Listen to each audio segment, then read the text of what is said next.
আমরা যে এলএলবি পড়েছি, আমরা হচ্ছি ক্যালকাটা ইউনিভার্সিটির আন্ডারে যে কলেজগুলো আছে, ল কলেজ আছে, সেই কলেজ থেকে 5 বছরের এলএলবি কোর্স পড়াশোনা করেছে। এখান থেকে বিএ এলএলবি করানো হয়। তো এই এলএলবি কোর্সটা করার জন্য একটা করে এন্ট্রান্স এক্সাম দিতে হয়। সেই এন্ট্রান্স এক্সামে আপনাকে general knowledge, current affairs, logical aptitude, English grammar, এই টেস্টগুলো নেওয়া হয়।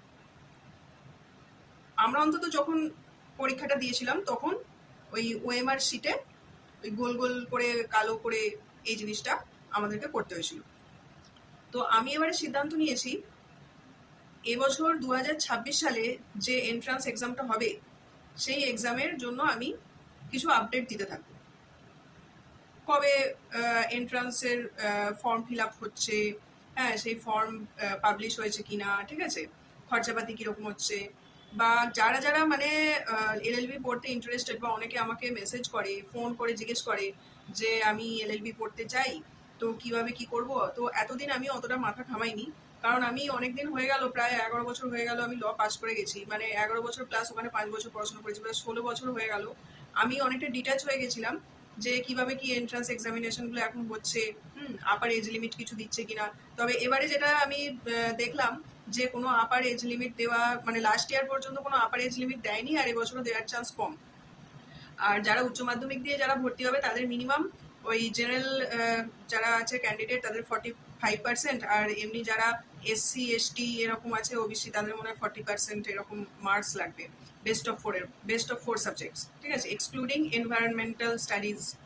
যেটা এনভায়রনমেন্টাল স্টাডিজের নাম্বারটা ওটাকে ক্যালকুলেট করা হবে না। যাই হোক, আমি টাইম টু টাইম আপডেট দিতে থাকবো। যাদের উচ্চ মাধ্যমিকের পর 5 বছর ধরে এলএলবি পড়ার ইচ্ছা আছে কলকাতা ইউনিভার্সিটি থেকে, তারা আমার পেজটা ফলো করবে। আর আমি ইন ফিউচার একটা কোচিং দেওয়ার কথাও ভাবছি। কোচিং মানে সেটা হয়তো মানে সেইভাবে পেড সার্ভিস নয়, মানে আমি আমার মতন করে আপডেট করতে থাকবো। একটা হোয়াটসঅ্যাপ গ্রুপ করে বা ফেসবুকের মাধ্যমে ভিডিও করে কোন কোন টপিকগুলো নিয়ে পড়াশোনা করা যেতে পারে, ঠিক আছে। এন্ট্রান্স এক্সামের জন্য ফার্স্টে শুরু করবো, তারপর সেমিস্টার ওয়াইজ। হ্যাঁ, অনেকেই আছে যারা বেঙ্গলি মিডিয়াম থেকে পড়াশোনা করে, আমরাও বেঙ্গলি মিডিয়াম থেকে পড়াশোনা করেছি। বেঙ্গলি মিডিয়াম থেকে পড়াশোনা করে না ডাইরেক্ট ওই যখন আমরা এলএলবি পড়তে ঢুকছি ওখানে তো বাংলায় পড়ালেখার কোনো সুযোগ নেই, ওখানে গিয়ে একদম পুরো ইংরাজি। এবং বেয়ার অ্যাক্ট গুলো ইংরাজিতে না ভীষণই খটোমটো, মানে মাথায় ঢোকেই না, মানে কি যে বলতে চাইছে ওরা বেয়ার অ্যাক্ট গুলোতে একটা সেকশনে কি যে বলতে চাইছে সেটা মাথায় ঢোকে না।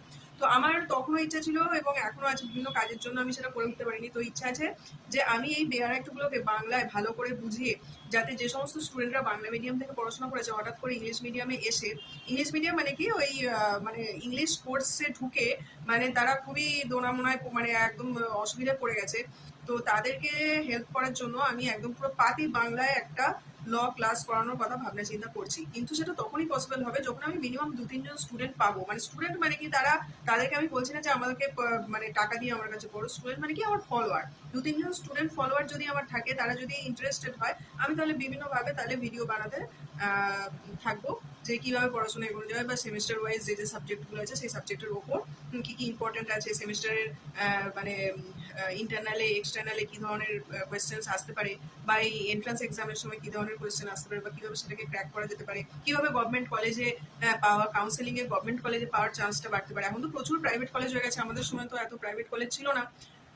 আর 4টে গভর্নমেন্ট কলেজ তখনও ছিল, এখনো ছিল। সবসময় চেষ্টা করতে হবে গভর্নমেন্ট কলেজে চান্স পাওয়ার, কারণ গভর্নমেন্ট কলেজে খরচা হচ্ছে একদমই অতি সামান্য, যেটা একটা সাধারণ ফ্যামিলির পক্ষে চালানোটা সহজ, কিন্তু প্রাইভেট কোম্পানি এই প্রাইভেট কলেজে চালানোটা সম্ভব না।